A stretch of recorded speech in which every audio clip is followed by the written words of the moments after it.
setze trotzdem noch mal an. Können wir machen. Also 2 Plätze neben mir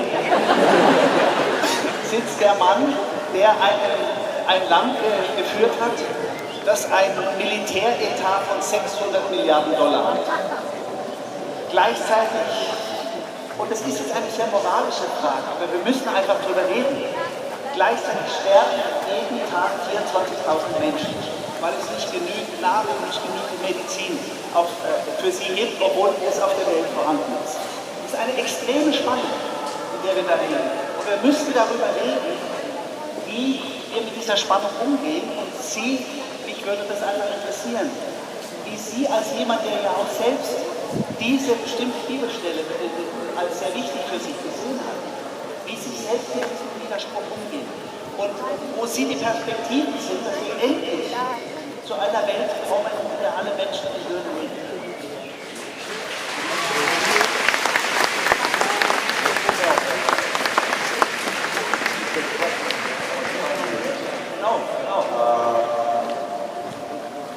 Let me divide the question into 2 parts. I think that one of the major questions that this generation and future generations will have to face is the growing gap in opportunity and increasing inequality that we're seeing between nations and within nations. The amounts of wealth and opportunity and consumption that exists at the very top relative to the enormous need that still exists around the world is something that, in my view, is unconscionable.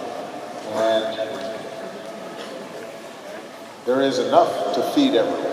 There is enough to shelter everyone and clothe everyone and educate everyone if we are able to design a social compact that reflects our best values. Now that's not easy to do.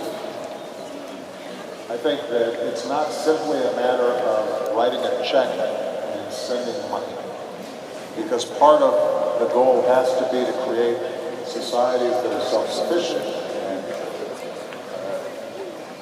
have self-determination and dignity. And this is why when I looked at how we could budget our development and our aid programs, we were constantly focused on not simply how do you give a fish, but how do you teach people to fish. And also, by the way, how do you make sure that governments are promoting the interests of the people from the bottom up as opposed to just folks at the top. And I think we should take a moment to reflect on the enormous progress that has been made, even in my lifetime. There have been hundreds of millions of people who have been lifted out of extreme poverty just over the last several decades.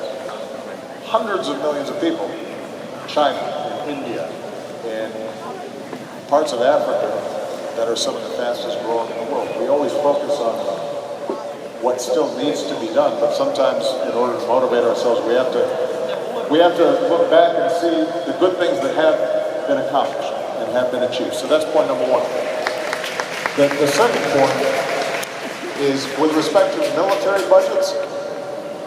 Look, would I love to see, for example, the ultimate elimination of nuclear weapons from this planet? Absolutely. I spoke about that in Prague my first year as president.